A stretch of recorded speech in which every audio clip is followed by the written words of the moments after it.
Hey there, this is part 2 in a roughly 4-part series of videos where I take a look at obscure Fallout New Vegas facts and theories that are on this iceberg. If you haven't seen the first part yet and you want to, it'll be in the description and also on the card on screen now. Eventually I'll probably make a playlist for it as well for convenience sake. If you have seen the first part, then welcome back to the channel, thanks for joining me again. And with all that out of the way, let's not waste any more time, we've still got quite a few entries to get through, so let's dive into the 3rd and 4th levels of the Fallout New Vegas Iceberg.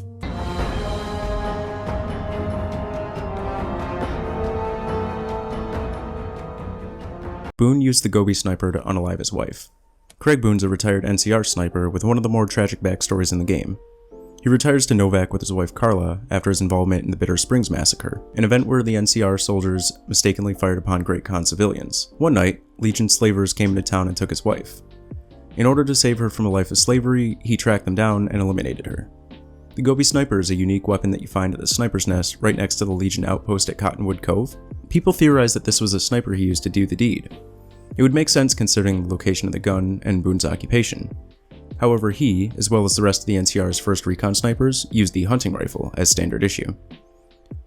So that kind of pokes a hole in the theory. It could just be some disgruntled Legion-hating person setting up shop there to pick off stragglers, but we don't know for sure. Also, fun fact, he's voiced by Chester from Fairly OddParents. And now you're gonna get your beaten by a Chester badge. Bring it on, Wiley! Power armor requires no special training. In Fallout 3 in New Vegas, you need the Power Armor training perk in order to wear any of the suits of Power Armor. I believe this entry is referring to the fact that you're the only one who needs this perk in order to wear it. Companions such as Raoul, who most likely would never have had the opportunity for such training, can wear it. Similarly, NPCs such as Raiders can wear it.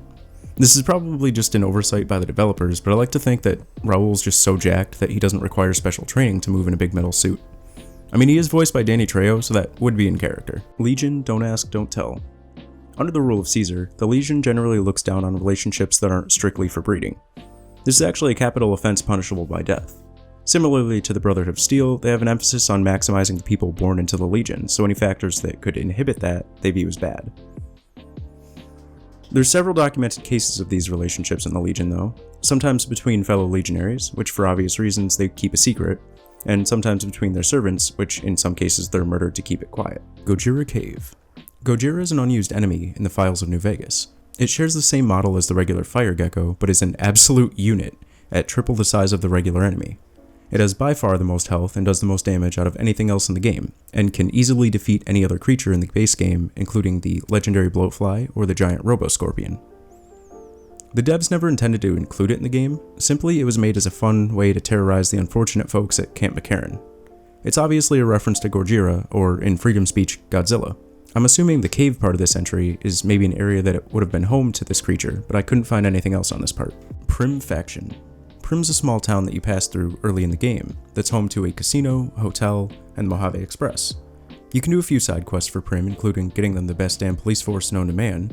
Primm Slim proves to be an able-minded, if not able-bodied, sheriff for Primm. And due to his slow speed, some crooks get away without a scratch. But Primm continues to prosper under his watchful robotic eye.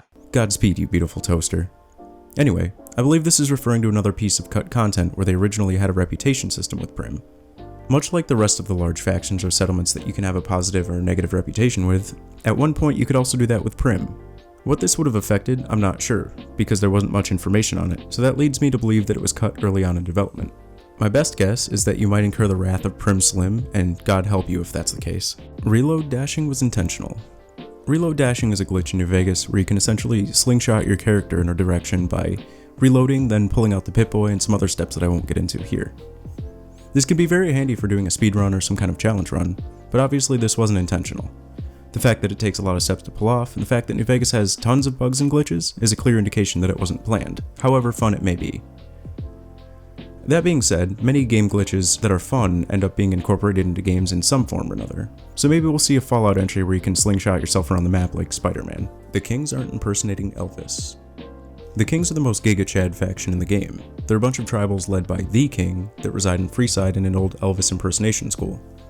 They believe in upholding personal freedom and have done a good job at bringing order to Freeside. They believe that every man is a king in their own right, and that might be the most base take in the whole game. Anyway, they take up residence in the school and believed it to be a place of worship to a man simply referred to as the King, which is what Elvis was called. Since they don't know him by name and they have no context as to who he was outside of holotapes and posters that were around the school, it could be argued that without the context they aren't really impersonating him as much as they are mimicking the idea of him. Obviously they're based off Elvis impersonators, so I think this entry is just looking too hard into it, but there could be a bit of truth to that, and I think there's an argument to be made about the semantics of it. Yeah, this one. Loosely speaking, this is a fan theory probably made by someone who read one too many hentai doujins, but as far as I wanted to taint my Google search history, I couldn't find any evidence of this, outside of the fact that they live in and run the Atomic Wrangler together. That doesn't seem like enough evidence to convince me, so I'm gonna chalk it up to wild fan theory and try and scrub this one from my last brain cell. James, however, does get really excited when you bring in Fisto, so maybe the Legion was right after all. Old Lady Gibson is ex-Enclave. Old Lady Gibson is an NPC that runs the scrapyard north of Novak. She settled in Novak with her husband, and they made their living off salvaging whatever they could from their old Repcon testing site, including the O from the sign, which she says is her favorite thing. You can actually see that in game too. Prior to this, it's stated that she's traveled with caravans as a trader and repairwoman. Some speculate that she's an ex-member of the Enclave. There's no information backing this. In fact, the story she gives us outright refutes that claim. I think this entry might just be a mix-up between her and Daisy Whitman, another Novak resident. She's an ex-Enclave vertibird pilot. They're both older women who share the same voice actor, and at a glance it could be an easy mistake. Sarsaparilla Secret Formula. I believe this entry is referring to the alleged origins of the Sunset Sarsaparilla. According to Festus, it was created when a saloon owner decided to make a new beverage, and a stranger at the bar suggested he make a sarsaparilla. He gave him his family's recipe for it, on the condition that he gets to taste some whenever. When the owner went to meet him, however, it was found out that the man had been murdered by bandits, but he left his recipe to the saloon owner. So he paid for the man's funeral and sold the drink himself. This is a promotional story made up before the war, but kept alive by Festus. It's more than likely nothing more than corporate marketing, but a neat origin story nonetheless. Mojave Outpost Gate. This one's just the gate at the back end of the Mojave Outpost. It leads to Interstate 15 and is the boundary of the NCR-controlled territory. If the player doesn't choose to nuke the NCR at the end of Lonesome Road, this gate can't be opened. However, should you choose to nuke them, it gives access to the location the Long 15. The Long 15 contains lots of ghoulified NCR heavy troopers and glowing trooper ghouls. It's a big crater surrounded by ruined buildings and vehicles with heavy amounts of radiation everywhere. This area is very difficult, but I think it's usually worth it due to the unique set of armor and the massive amounts of ammo and healing items here. The real creator of Jet. Jet's one of the many chems available in the Wasteland, made by extracting the fumes from Brahmin dung. Jet was made by Myron from Fallout 2 post-war, though in some terminal entries in some games it states that Jet was a pre-war thing. It could be that it existed already and Myron just found a cheap way to make it, using things from post-war time, or they could be two totally different things and referring to two different chems. Since then, several variants have been made, some exclusive to the Mojave. There's Rocket, which gives more AP than regular Jet, and Turbo, which slows down time through crackhead magic. There's also Ultra Jet, which boosts your current AP and your max AP for the same amount. Hoover Dam doesn't work. We can tell from dialogue in game that it was saved from the nukes by House, and then for a time it didn't work due to sitting around abandoned for a couple centuries. However, thanks to the efforts of the NCR, it's currently running at 50% capacity, so I guess technically it only half works. Even so, that's probably plenty of power to support the infrastructure of the Wasteland. So since the few of these were basically nonsense entries, or there wasn't much to tell about them, I decided to add a couple lesser known things that weren't on the original iceberg from my own knowledge. Hope you enjoy. Wind Brahmin. If you approach the cattle pen at Brooks Tumbleweed Ranch, a cloaked nightkin will appear and attempt to sell the player Wind Brahmin for the low price of all of your caps. If you don't, the nightkin will become hostile and you'll have to kill him. However, if you do, he takes all of your caps and calls you stupid. Note that you can still kill him and take your caps back, but I think this is just one of the funniest obscure things in New Vegas. The fact that they recorded voice lines for this and programmed it into the game as a goofy way to troll players is peak comedy in my opinion. Dead Money, Bad Endings. There's many ways to go about finishing the DLC Dead Money. The narrative, aesthetic, and story are some of the most interesting parts of New Vegas for me, and it's probably my favorite DLC. Anyway, there's two bad alternative endings programmed in the game. One if the courier decides to willingly lock themselves in the vault, and one for if the player chooses to side with the absolute mad lad himself, Father Elijah. The first sees the courier pass away, and the Sierra Madre create a hologram of the courier, yet another ghost to fill its hallways. The other sees the courier teaming up with Elijah to weaponize the old world casino and commit genocide over the Mojave.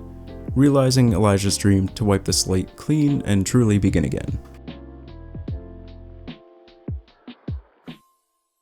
Hi there, thanks for watching this far. So that was levels 3 and 4, where we started getting to more obscure lore and goofy fan theories. Some of which were good, and some seemed like they were also huffing Brahmin fumes, if you know what I mean.